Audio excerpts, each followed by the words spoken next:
तो सबसे पहले फिजिकल क्वांटिटीज़ की अगर हम बात करें तो जितनी भी मेजरेबल वैल्यूज होती हैं, जितनी भी मेजरेबल क्वांटिटीज़ होती हैं, लाइक मैथ, स्पीड वगैरह, ये सारी की सारी फिजिकल क्वांटिटीज़ में आती हैं। लेकिन जो चीज़ें आप मेजर नहीं कर सकते, जैसे कि किसी की इंटेलिजेंस, या आप कह सकते हैं कि कोई कितना मिस्चीवियस है, इस तरह की चीज़ें जो होती हैं वो फिजिकल क्वांटिटीज़ में नहीं आती, क्योंकि हम उन्हें मेजर नहीं कर सकते। तो फिजिकल क्वांटिटीज के बारे में हो गया कि जितनी भी मेजरेबल क्वांटिटीज हैं जिनको आप मेजर कर सकते हैं, जिनके बारे में कोई इख्तिलाफ नहीं होता, उन्हें आप फिजिकल क्वांटिटीज कहते हैं। इसके बाद दो इंपॉर्टेंट चीज़ें हैं, फेजर्स और टेंसर्स।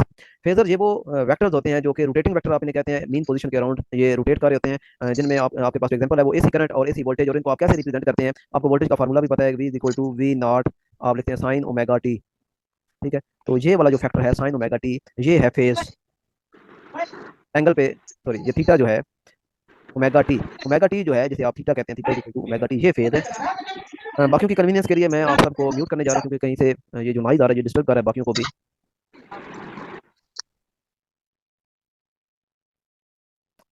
तो फेजर्स वो रोटेटिंग वेक्टर्स होते हैं, वो क्वांटिटीज होती हैं जो फेज पे डिपेंड कर रही होती हैं, थीटा पे डिपेंड कर रही होती हैं। और theta is equal to omega T, omega जो है वो उनकी एंगुलर फ्रीक्वेंसी होती है जिसे वो रोटेट कर रहे होते हैं, और टी जो है वो टाइम होता है जिसके वजह से वो रोटेट कर रहे होते हैं।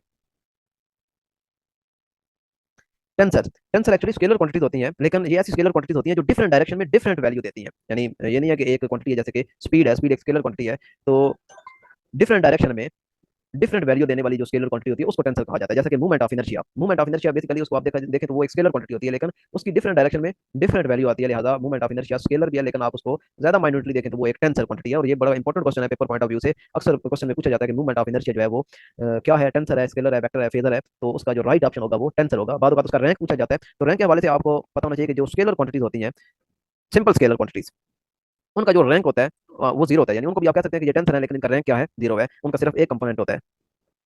और जो वेक्टर क्वांटिटी है उनको भी आप कह सकते हैं कि ये भी टेंसर हैं, यानी डिफरेंट जो डायरेक्शन में उनके डिफरेंट वैल्यू देने के हिसाब से आप इनको कह सकते हैं कि ये भी टेंसर है, लेकिन इनका रैंक जो है ये वन है। मूवमेंट ऑफ इनर्शिया, ये इंपॉर्टेंट क्वेश्चन है जो पेपर पॉइंट ऑफ व्यू से इंपॉर्टेंट है। इसमें दो तरीकों से क्वेश्चन पूछे जा सकते हैं, तो ये कि मूवमेंट ऑफ इनर्शिया क्या है, वेक्टर है, फेजर है, टेंसर है, या ऑल अबव है। तो मूवमेंट ऑफ इनर्शिया एक टेंसर क्वांटिटी है। और फिर दूसरा क्वेश्चन जो पूछा जाता है वो इसके रैंक के बारे में पूछा जाता है कि मूवमेंट ऑफ इनर्शिया का रैंक कितना है। तो मूवमेंट ऑफ इनर्शिया का रैंक जो है वो टू है। ये रैंक जो है ये एक पूरी आप कह सकते हैं कि मैट्रिक्स है, मैट्रिक्स ऑपरेशन है। मैट्रिक्स में जिस तरह आप, अगर आपने मैट्रिक्स को बीएससी में डीपली देखा तो वहाँ पे आप रैंक बनाते हैं रोज को जीरो करके। तो ये एक पूरा एक लंबा चौड़ा एक प्रोसेस है, यहाँ पे एक्सप्लेन करेंगे तो ये पूरा एक लेक्चर चाहिए होगा फिर इसको रैंक को डिफाइन करने के लिए। सिंपली आपको बता दूं कि मैट्रिक्स फॉर्म में होता है, और उसके जो नॉन जीरो रोज होती हैं वो काउंट करनी होती है। उसके पहले हमने डायगोनल फॉर्म बनानी होती है। डायगोनल फॉर्म जब बन जाती है तो उसके बाद हम देख लेते हैं कि इसके अंदर नॉन जीरो रोज कितनी है। मैं थोड़ा सा बता देता हूँ, आपको टेंशन बनी रहेगी। सपोज आपके पास ये एक मैट्रिक्स है, इसमें ये एक रो है, पहली रो है वन जीरो वन, दूसरी रो जो है वो है जीरो जीरो, यहाँ पे टू है, और तीसरी रो जो है वो मुकम्मल जीरो है। तो ये एक डायगोनल इसकी फॉर्म बन चुकी है। डायगोनल फॉर्म का मतलब होता है कि ये वाले जो एलिमेंट्स होते हैं, डायगोनल एलिमेंट्स, ये आप वन वन आपने बनाना होता है। वन वन बन जाए तो वेल एंड गुड, अगर ना भी बने तो ये डायगोनल एलिमेंट्स हैं। तो अब आपने जो रैंक डिफाइन करना होता है वो देखना होता है कि इसके अंदर कितनी रोज ऐसी हैं जो नॉन जीरो है। तो आप देख सकते हैं ये पहली रो जो है ये भी नॉन जीरो है, और दूसरी रो भी देखें तो ये भी नॉन जीरो है, क्योंकि इसके अंदर ये एक नंबर टू ऐसा आया हुआ है जो जीरो नहीं है। इसका मतलब है कि ये रो जीरो है, ये नॉन जीरो। लेकिन तीसरी रो को अगर आप देखें तो तीसरी रो आपको मुकम्मल तौर पर जीरो नजर आ रही है ये, तो ये जीरो वाली रो है। तो आपने गिननी होती है नॉन जीरो रोज। तो इसमें जो नॉन जीरो रोज है वो टू है, तो लिहाजा इसका रैंक टू है। तो इस तरीके से मूवमेंट ऑफ इनर्शिया का रैंक फाइंड किया जाता है और वो टू आता है। फिजिकल क्वांटिटीज की टाइप, बेस क्वांटिटीज आपको पता है सेवन क्वांटिटीज होती हैं जिनकी बेस पे आप दूसरी क्वांटिटीज को डिराइव करते हैं। ये खुद कहीं से नहीं बनी, बल्कि इनकी बेस पे आप दूसरी क्वांटिटीज को डिराइव कर सकते हैं। और नेक्स्ट जो है वो डिराइव्ड क्वांटिटीज है। ये वो क्वांटिटीज होती हैं जो बेस क्वांटिटी से बनती हैं। बेस क्वांटिटीज आपको पता है सेवन है, मैस है, टाइम है, इस तरीके से और भी। तो उनको मिलाने से आपके पास जो जो क्वांटिटीज बनती है उनको डिराइव्ड क्वांटिटीज कहा जाता है। जैसे कि आपके पास स्पीड है, फोर्स है, प्रेशर है, ठीक है, ये सारी की सारी डिराइव्ड क्वांटिटीज हैं, क्योंकि ये बेस क्वांटिटी से मिलकर बनी है। इसके बाद सप्लीमेंट्री क्वांटिटीज है। ये वो क्वांटिटीज है जिनके बारे में अभी तक डिसीजन नहीं हुआ, बल्कि इनको बेस क्वांटिटी कंसीडर करने वाले और डिराइव क्वांटिटी कंसीडर करने वाले इक्वल लोग हैं। यानी जो साइंटिस्ट हैं, जो फिजिस्ट हैं, जो डिसाइड करते हैं कि ये क्वांटिटी कहाँ जानी चाहिए, उनमें इक्वल वेटेज आ रहा है। यानी आधे लोग जो है वो कहते हैं कि इनको बेस क्वांटिटी जो है वो कंसीडर करना चाहिए, आधे लोग जो है वो कहते हैं नहीं ये तो डिराइव क्वांटिटी में आना चाहिए। लिहाजा ये अभी एक एम्बिग्विटी है कि इन्हें कहाँ पे होना चाहिए। लिहाजा इनको एक अलग से नया जो क्वांटिटी की टाइप बनाई गई है वो है सप्लीमेंट्री क्वांटिटी। और सप्लीमेंट्री क्वांटिटीज में आपके पास दो क्वांटिटीज होती हैं, एक प्लेन एंगल जो कि टू डायमेंशनल एंगल होता है, यानी इसमें सिर्फ दो आपकी डायमेंशन इन्वॉल्व होती हैं, दो कोऑर्डिनेट एक्सिस इन्वॉल्व होते हैं, एक्स एक्सिस और वाई एक्सिस। ठीक है, तीसरा कोऑर्डिनेट एक्सिस जो है वो इन्वॉल्व नहीं होता टू डायमेंशन में। और इसका यूनिट जो है, प्लेन एंगल का यूनिट जो है वो आपके पास होता है रेडियन। अब रेडियन क्या चीज़ है, रेडियन को समझने के लिए मैं यहाँ पे फिगर बनाता हूँ कि आप एक सर्कल ड्रॉ करें और सर्कल के दो रेडियस ले लें, कोई दो रेडियस ले लें। लेकिन एक शर्त है, अगर आप ये रेडियस ले रहे हैं तो ये जो आर्क लेंथ है, ये आर्क लेंथ आर, ये भी आर होनी चाहिए। यानी जितनी रेडियस की लेंथ है उतनी इस आर की लेंथ आर होनी चाहिए। तो फिर ये जो दोनों रेडियस के दरमियान एंगल थीटा बन रहा है, इस थीटा को आप कहेंगे कि ये एक वन रेडियन एंगल है, वन रेडियन एंगल। यानी कंडीशन ये है कि जो आर्क की लेंथ है वो इक्वल होनी चाहिए रेडियस की लेंथ के। यानी अगर रेडियस वन मीटर है तो ये जो आर्क लेंथ आपने ली हुई है ये भी वन मीटर होनी चाहिए। तो अगर आर्क लेंथ 1 मीटर हो तो दो रेडियस के दरमियान जो बनने वाला एंगल है उसे आप कहेंगे 1 रेडियन।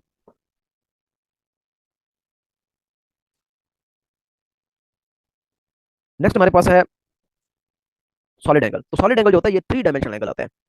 यानी ऐसी आपके पास कोई भी फिगर है जो 3 डायमेंशन में है, यानी जिसमें एक्स एक्सिस, वाई एक्सिस और जी एक्सिस तीनों एक्सिस इन्वॉल्व है। जैसे आपके पास फुटबॉल है, फुटबॉल आपका 3 डायमेंशन शेप होती है।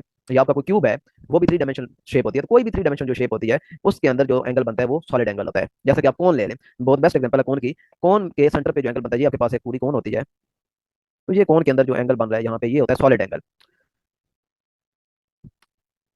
इसका जो यूनिट होता है वो स्टी रेडियन होता है। अब स्टी रेडियन, ये एक स्टी रेडियन किसके इक्वल है? 1 स्टी रेडियन, 1 स्टी रेडियन। ये किसके इक्वल है? तो फर्ज करें आपके पास जो शेप है वो स्फीयर है आपके पास, और उस स्फीयर का आपने रेडियस लिया हुआ है आर। तो इसके ऊपर जो सरफेस एरिया है ये ये अगर आर स्क्वायर है, यानी रेडियस का स्क्वायर, जो रेडियस आर है इसका स्क्वायर आर स्क्वायर अगर इसका सरफेस एरिया है, तो फिर दो रेडियस के दरमियान बनने वाला जो एंगल है वो आपका होगा 1 स्टी रेडियन। तो अब थोड़ा डिफरेंस याद रखना है। प्लेन एंगल में हमने देखा था कि जो रेडियस है आर और जो आर्क लेंथ है वो दोनों आपस में इक्वल होनी चाहिए। यानी रेडियस अगर आर है तो आर्क लेंथ भी आर ही होनी चाहिए। अगर रेडियस 1 मीटर है तो आर्क लेंथ भी 1 मीटर होनी चाहिए। लेकिन यहाँ पे आर्क लेंथ नहीं है, यहाँ पे रेडियस के साथ आपने जिस चीज को लेना है वो है सरफेस एरिया। तो सरफेस एरिया जो है, surface area should be square of radius, यानी आर का स्क्वायर। तो फिर ये जो दरमियान में एंगल बनेगा, यानी अगर ये आपका आर है और ये ऊपर सरफेस एरिया आर स्क्वायर है, तो फिर ये जो एंगल आपका बन रहा है ये 1 स्टी रेडियन होगा। Total solid angle for a 3 dimensional close shape is 4 पाई। ये बहुत इंपॉर्टेंट क्वेश्चन है कि आपके पास कोई भी 3 डायमेंशनल क्लोज शेप होती है तो उसके अंदर जो टोटल सॉलिड एंगल होता है वो 4 पाई होता है। मतलब अगर आपके पास एक स्फीयर है तो स्फीयर के अंदर जो टोटल सॉलिड एंगल होगा वो 4 पाई होगा। लेकिन अगर आपके पास कोई हेमिस्फीयर है, हेमिस्फीयर है, तो अब इसके अंदर जो सॉलिड एंगल होगा वो दायरे इसका आधा हो जाएगा, यानी 4 पाई का आधा करें तो वो कितना रह जाएगा? 2 पाई। ठीक है, इसी तरह अगर आप इस हेमिस्फीयर का और इसको आप मजीद इसका चौथे हिस्सा कर देते हैं, यानी इसको भी यूं आप काट देते हैं, तो ये आपके पास शेप बनती है। तो अब इसके अंदर अगर आप सॉलिड एंगल देखना चाहते हैं कि इसके अंदर टोटल सॉलिड एंगल कितने हैं, तो आप इसका भी हाफ कर दें तो ये पाई रह जाएगा, तो सॉलिड एंगल पाई। इसी तरह क्यूब की अगर आप बात करें तो पूरे क्यूब के अंदर जो टोटल सॉलिड एंगल होगा वो 4 पाई होगा। फुल क्यूब के अंदर जो टोटल सॉलिड एंगल होगा वो 4 पाई होगा। लेकिन अगर आप उसकी एक सरफेस के लिए देखेंगे, एक सरफेस के लिए ये मैं क्यूब ड्रॉ कर रहा हूँ, तो पूरे क्यूब के लिए जो सॉलिड एंगल है वो टोटल सॉलिड एंगल है 4 पाई, क्योंकि ये डिफाइन हो गया कि कोई भी 3 डायमेंशन जो आपके पास क्लोज शेप उसके अंदर टोटल जो सॉलिड एंगल है वो 4 पाई होता है। तो अगर आप एक फेस के लिए देखें, तो चूंकि कोई भी क्यूब होता है उसकी 6 फेसेस होती हैं, तो एक फेस के लिए आप इसको 6 से डिवाइड कर दें तो ये बन जाएगा 2/3 पाई स्टी रेडियन। तो लिहाजा एक फेस के लिए जो सॉलिड एंगल है वो क्यूब के लिए 2/3 पाई बन रहा है। इस तरीके से आपसे डिफरेंट क्वेश्चन किए जा सकते हैं। कन्वेंशन फॉर इंडिकेटिंग यूनिट, कोई भी यूनिट है उसका अगर आपने फुल नेम लिखना है तो वो हमेशा स्मॉल लेटर से स्टार्ट होगा। जैसे कि किलोग्राम, ये आपने फुल नेम लिख दिया मैस के यूनिट का, तो के जो है ये स्मॉल होगा। न्यूटन फोर्स का यूनिट होता है, ये आपने फुल नेम लिख दिया तो लिहाजा एन जो है ये स्मॉल होगा। ये ना कि आप कहें कि साइंटिस्ट का नाम है तो लिहाजा ये एन कैपिटल होना चाहिए, ये ऐसा नहीं है। दूसरा रूल, अगर आपने यूनिट का सिंबल लिखना है यानी शॉर्ट फॉर्म लिखनी है तो वो भी स्मॉल लेटर से शुरू होगा। लेकिन अगर किसी साइंटिस्ट का नाम है तो फिर उसका जो सिंबल होगा वो कैपिटल होगा। जैसे कि न्यूटन, इसका फिर आपने एन कैपिटल लिखना है। लेकिन किलोग्राम का अगर आपने सिंबल लिखना है तो वो छोटा के जी आप लिखेंगे। इसके अलावा आप यूनिट के साथ दो या दो से ज्यादा यानी कंपाउंड प्रीफिक्सेस यूज नहीं कर सकते। प्रीफिक्सेस आपको पता है, ये जो 10⁻³ होता है जिसे आप मिली कहते हैं, ठीक है, या 10⁻6 होता है जिसे आप मेगा कहते हैं, ठीक है, ये प्रीफिक्सेस होते हैं। तो किसी भी यूनिट के साथ आप कंपाउंड प्रीफिक्सेस नहीं यूज कर सकते, दो प्रीफिक्सेस नहीं यूज कर सकते। जैसे कि यहाँ पे लिखा हुआ है मिली और नैनो, 1 मिली नैनो फैरड, यानी कैपेसिटर का यूनिट होता है फैरड। तो 1 मिली नैनो फैरड आप नहीं लिख सकते, ये दो प्रीफिक्सेस आपने यूज कर दिए। हमेशा आपने एक प्रीफिक्स यूज करना होता है, लिहाजा आप इसको एक्यूरेटली यूं लिख सकते हैं 1 पिको फैरड, क्योंकि मिली और नैनो को जब आप मिलाते हैं तो वो नैनो बन जाता है। ये प्रीफिक्सेस आपको पता है, 10⁻3, 10⁻6, 10⁻12, 12, 10⁻15, ठीक है। ये प्रीफिक्सेस 10⁻3 जो होता है वो मिली होता है, -6 जो है वो माइक्रो होता है, और 10⁻9 जो है वो नैनो होता है, 10⁻12 जो है वो पिको होता है, 10⁻15 जो है वो फेम्टो होता है। एरर एंड अनसर्टेनिटी, एरर क्या होता है कि जो आपके पास एक्चुअल वैल्यू होती है और जो आपने मेजर वैल्यू की है उन दोनों के दरमियान जो डिफरेंस होता है उसे आप एरर कहते हैं। यानी एक्चुअल वैल्यू और मेजर्ड वैल्यू के दरमियान जो डिफरेंस है उसको आपने एरर कहना है, एरर कहना है।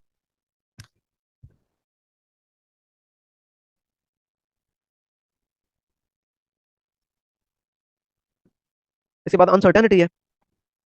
अनसर्टेनिटी क्या है? वेरिएशन इन मेजरमेंट, यानी जब आप कोई चीज़ मेजर करते हैं तो आपकी जो वैल्यू है वो कितनी वेरी कर सकती है जो आपने मेजर की है उससे, यानी कितनी वैल्यू ज्यादा हो सकती है, कितनी वैल्यू कम हो सकती है। एरर और अनसर्टेनिटी में डिफरेंस क्या है?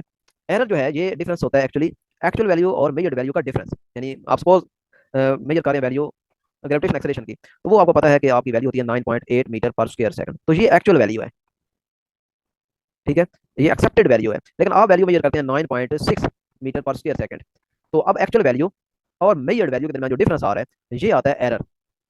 ठीक है। और अनसर्टेनिटी क्या है? अनसर्टेनिटी ये है कि आपने जो वैल्यू मेजर की है, आपको खुद ही नहीं पता कि ये मेरी वैल्यू ठीक है या नहीं। आपका चाहे वो आपका जो इंस्ट्रूमेंट था उसमें प्रॉब्लम थी, उसमें एग्जैक्ट रीडिंग आपके पास सामने नहीं आ रही थी, तो उस वजह से आपने ये अनसर्टेनिटी ऐड की। चाहे जो इंस्ट्रूमेंट था उसके अंदर कोई फॉल्ट था, ठीक है, उस वजह से भी अनसर्टेनिटी आ सकती है। तो इनएक्सपीरियंस जो पर्सन होता है उस वजह से भी आ सकती है। मतलब थर्मोमीटर जो है वो आप किसी का बुखार चेक कर रहे हैं और थर्मोमीटर से आपने आप वैल्यू देखनी है कि जो मरकरी है वो कहाँ पे लाई कर रहा है, तो वो अब आपसे आप नोट करेंगे, मुझसे को प्रॉपर वो रीडिंग नोट आउट नहीं हो रही, 98 है या पता नहीं 99 है, तो आपसे जो वैल्यू आप मेजर करें आप उसके अंदर ही अनसर्टन है, आपको क्लियर ही नहीं है कि वैल्यू जो मैं नोट करूँ ये क्या है, तो फिर आप उसमें ऐड कर देते हैं कुछ क्वांटिटी जिसको आप अनसर्टेनिटी कहते हैं।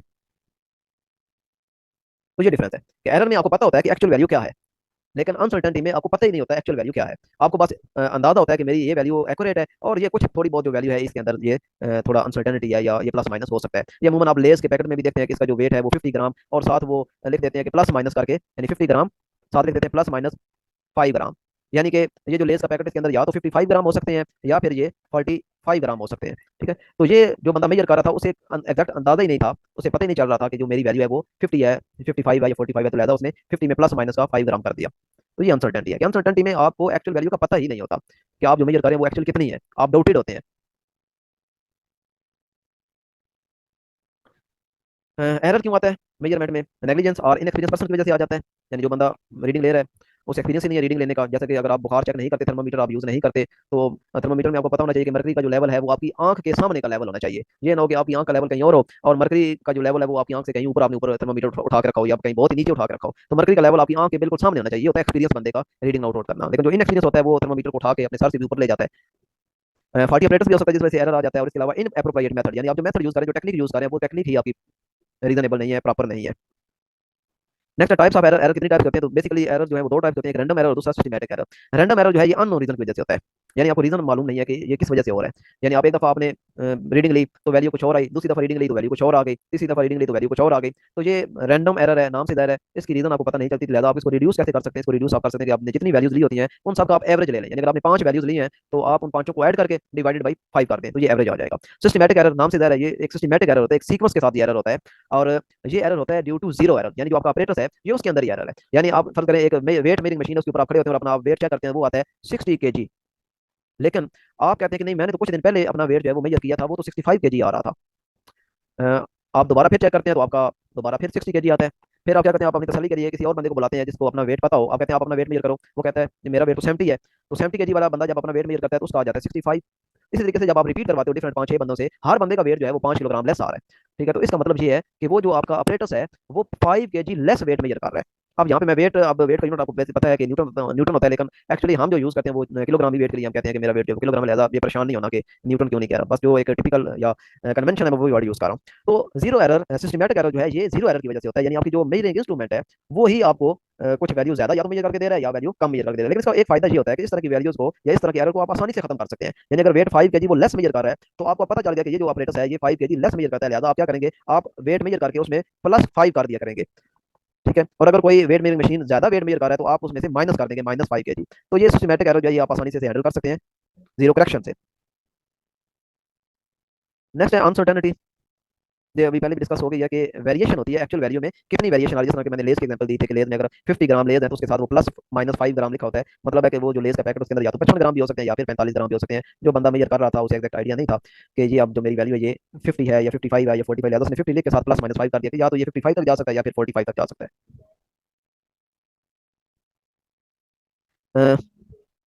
जिस तरह ये मैंने बुक की एग्जांपल दिया कि अगर आप बुक की लेंथ मेजर करना चाहते हैं और आपके पास जो स्केल है जैसे आप वो मेजर कर रहे हैं वो उसका लीस्ट काउंट है 1 सेंटीमीटर।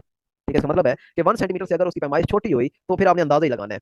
ठीक है, बाद औक़ात आप देखते हैं कि बुक की जो लेंथ है वो 7 सेंटीमीटर तो आपको एग्जैक्ट पता है, लेकिन उसके बाद कुछ रीडिंग और भी है, लेकिन अब आप अंदाजा ही लगा सकते हैं कि ये पता नहीं 3 रीडिंग है, 4 रीडिंग है, 7.4 बनता है, 7.8 बनता है, तो वहां पे आप क्या कर देते हैं, आप +-5 सेंटीमीटर कर देते हैं कि या तो जो लेंथ है ये 7.5 हो सकती है या फिर 6.5 सेंटीमीटर हो सकती है।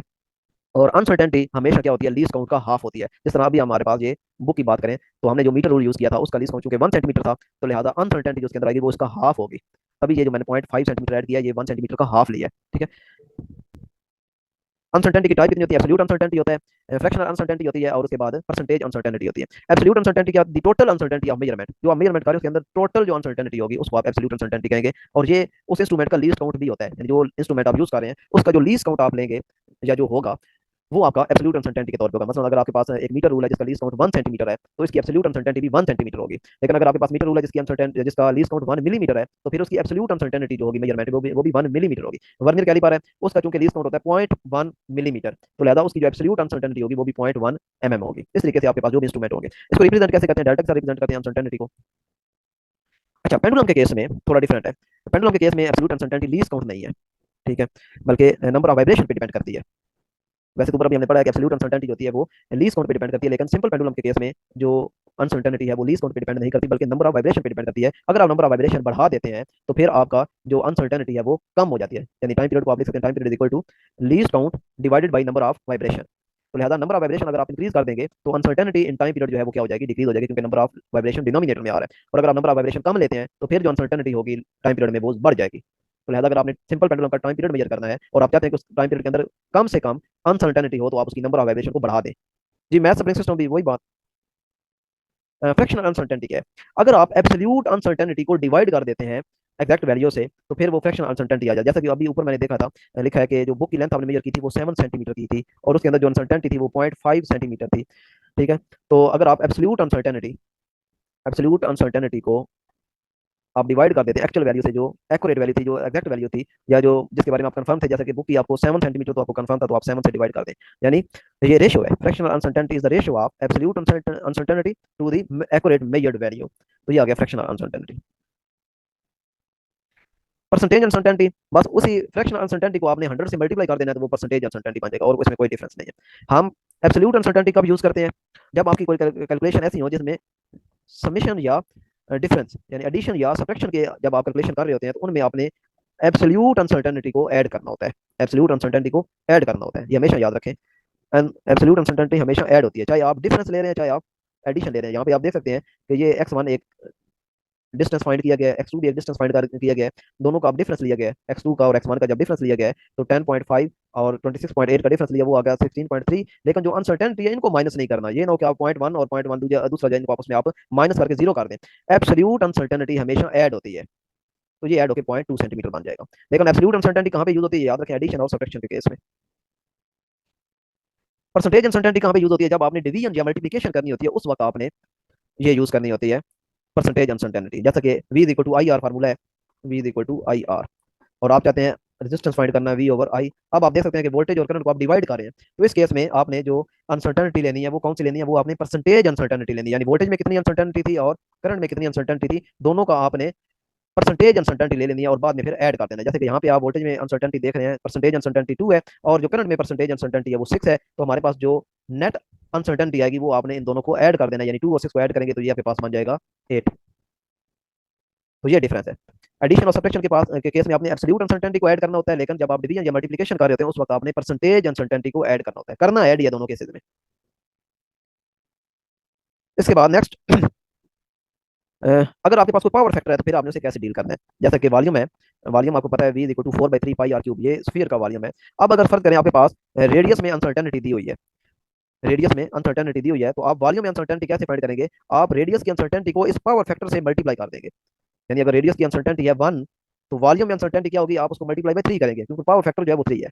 तो ये नीचे लिखा हुआ भी है कि वॉल्यूम में अनसर्टेनिटी कैसे आएगी, 3 multiply by percentage uncertainty in radius are.